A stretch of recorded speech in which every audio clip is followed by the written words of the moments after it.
তো আজকে আমি একটা নতুন টপিক নিয়ে ভিডিও বানাবো। ভিডিওটা হলো এই যে তোমার আমি অ্যাকচুয়ালি আমার পিসিতে একটা ওয়াইফাই রাউটার ইউজ করতাম, ছোট যেগুলো ওয়াইফাই অ্যাডাপ্টার হয় পিসিতে ইউজ করবার জন্য। তো সেই অ্যাডাপ্টারটা অ্যাকচুয়ালি আমার একটু ভুলের দোষেই মানে আমার পায়ে লেগে সেই অ্যাডাপ্টারটা পুরো ব্রোকেন হয়ে যায়। ব্রোকেন হয়ে যাওয়ার পরে সেটা কাজ হচ্ছিল না। তো সেটাও আপনাদেরকে দেখাবো। আর যে নতুন অ্যাডাপ্টারটা আজকে আমি আনিয়েছি সেই অ্যাডাপ্টারটাও দেখাবো। সেই অ্যাডাপ্টারটার কনফিগারেশান কী আছে সেটা দেখানোর জন্যই ভিডিওটা বানাচ্ছি। তো ঠিক আছে, চলুন দেখি ওটা আনবক্সিং করি।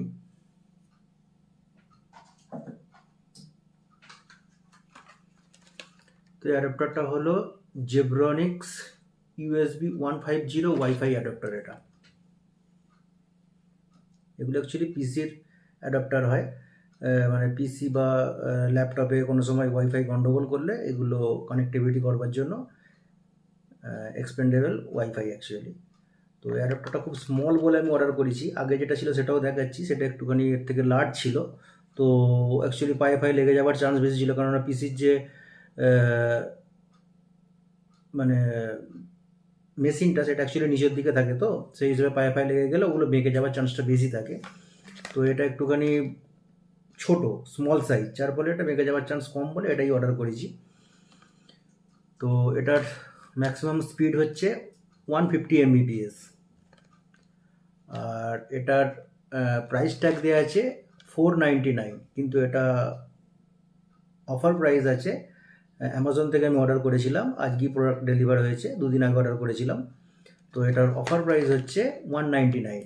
তো 199-এর মধ্যে প্রোডাক্টটায় কী আছে সেটা আমি দেখব এবং এর টেস্টও করব যে ওয়াইফাইটা ঠিকঠাক কানেক্টিভিটি চলছে কি, সেটাও টেস্ট করে দেখাবো।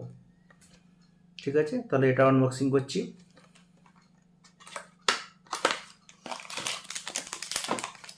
এরকম প্যাকেজিং আসছে, এটা প্লাস্টিক প্যাকেজিং।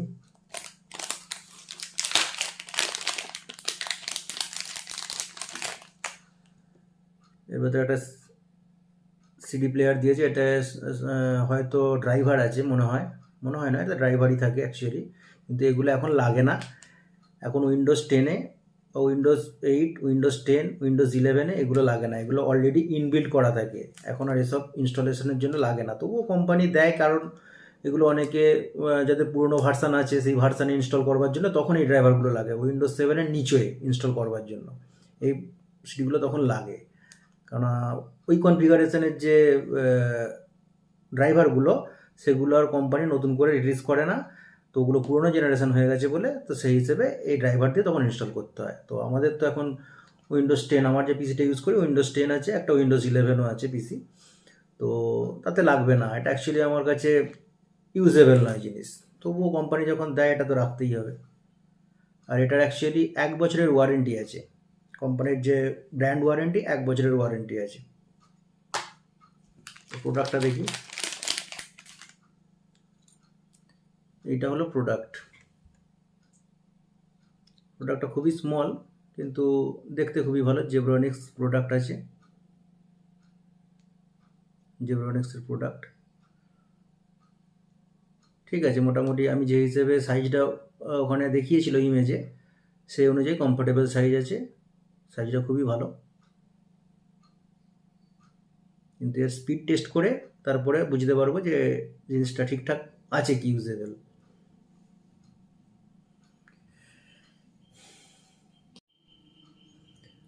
আর একটা যে অ্যাডাপ্টারটা আপনাদেরকে দেখানোর ছিল, যেটা আমার আগে ছিল, ওটা হচ্ছে এই অ্যাডাপ্টার ছিল। তো এটা হচ্ছে পি টাইপ লিঙ্কের এই অ্যাডাপ্টারটা ছিল। এটার দাম ছিল 899 টাকা। এটা কাফি কস্ট ছিল, কিন্তু এই অনুযায়ী এই অ্যাডাপ্টারটা কেন কমফোর্টেবল আমার মনে হলো, অ্যাকচুয়ালি অ্যাডাপ্টারটা এর থেকে অনেক স্মল সাইজ। আর স্মল সাইজ বলে তো এটা কোনো সময় কোনো আঘাত ফাঘাত লাগলে বেঁকে যাওয়ার চান্স থাকে, কিন্তু এতে সেটা হবে না। এটা খুবই স্মল সাইজের মধ্যে করেছে, যার ফলে এই সাইজটা কমফোর্টেবলের জন্য আমি নিয়েছি অ্যাকচুয়ালি। যে কারণে এটা ব্রোকেন হয়েছে সেই কারণটাকে মানে দোবারা যাতে না হয় সেই কারণেই এই অ্যাডাপ্টারটা নেওয়া। কারণ এই অ্যাডাপ্টারটার যে পেছনের থিকনেসটা আছে না অনেক ছোট, যার ফলে এটা মানে ভাঙবার চান্স বা ব্রোকেনের চান্স থাকবেই না বললে চলে। ঠিক আছে, এবার আপনাদেরকে স্পিড টেস্টটা করে দেখাবো। এবার আমি ওই অ্যাডাপ্টারটা যেটা এসেছিলো এই অ্যাডাপ্টারটা আমি আমার পিসিতে লাগিয়ে দেখব যে এর অ্যাকচুয়াল স্পিডটা কত আসছে। জেব্রনিক্স অ্যাডাপ্টার আছে, তো এটা আমি পিসিতে কানেক্ট করি।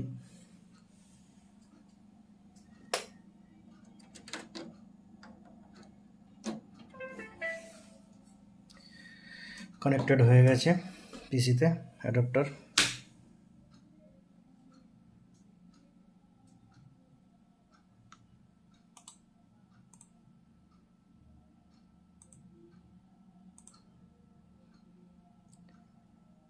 তো এগুলো এখন অ্যাকচুয়ালি অটোমেটিকলি কানেক্টেড হয়ে যায়, এগুলো কোনো ড্রাইভার ইনস্টল করতে হয় না, আগেই বলেছি।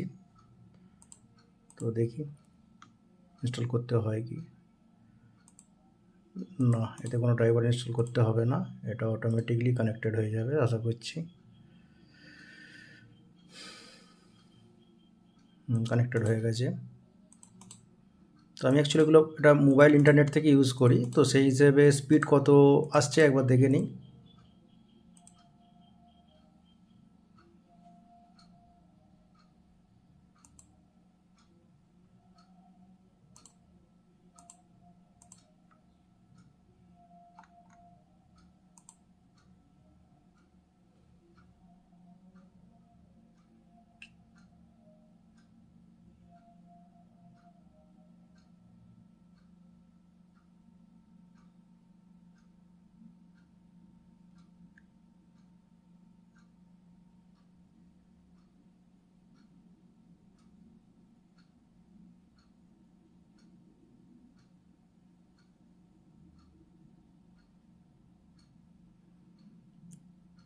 ফোর এমবিপিএসের ওপরই স্পিড শো করছে এখনও পর্যন্ত। Actual speed 4.1 Mbps. Actually mobile network actually আমার এখন চলছে, রান করছে 4Gতে, 5Gতে রান করছে না। এতে যদি 4.1 এমবিপিএস স্পিড আসে ঠিক আছে, লিমিট পারফেক্ট লিমিট আছে, মোবাইল ইন্টারনেট অনুযায়ী এর লিমিটটা আছে, পারফেক্ট আছে, অসুবিধা কিছু নেই, এতে আমার কাজের কোনো সমস্যা হবে না। অ্যাকচুয়ালি 150 এমবিপিএস স্পিড তো ওয়াইফাই ছাড়া আসবেও না, অত হাই স্পিড। তো 5G কানেক্টিভিটি হলে এটা আরও বেটার স্পিড পাওয়া যেত, কিন্তু 5G কানেক্টিভিটি এখানে অ্যাকচুয়ালি প্রবলেম হয় 5G কানেক্টিভিটির, সেজন্য স্পিডটা আসে না। তো ঠিক আছে, মোটামুটি স্পিড লিমিট পারফেক্ট আছে, অসুবিধা কিছু নেই। আর আমার যে কমফোর্টেবলনেসটা বলছিলাম, সেই কমফোর্টেবলনেসটাও একটু দেখিয়ে দিই। কমফোর্টেবলনেস এই যে এটা খুবই কম বেরিয়ে আছে মানে লাগানোর পর, তো এখান থেকে ব্রোকেন হওয়ার চান্স খুবই কম থাকবে। অ্যাকচুয়ালি এখান থেকে পায়ে লেগেই ব্রোকেন হয়েছিল আগের যে অ্যাডাপ্টারটা আমার ছিল, তো পায়ে লাগার ফলেই ব্রোকেনটা হয়েছিল, সেই কারণে কমফোর্টেবলনেসটা দেখেই এটাকে অর্ডার করেছিলাম। তো এটা ঠিক আছে, মানে হিসাব অনুযায়ী খুব পারফেক্ট আছে, অসুবিধা নেই। এবার ইউজ করতে করতে বোঝা যাবে যে এতে কোনো আরও প্রবলেম কিছু আছে কি। আশা করছি প্রবলেম থাকবে না, কারণ এর কানেক্টিভিটি তো অ্যাকচুয়ালি খালি ওয়াইফাই ইউজ করবার জন্যই, তো এর সাথে সমস্যা কিছু হবে না আশা করছি। ওকে, থ্যাংক ইউ।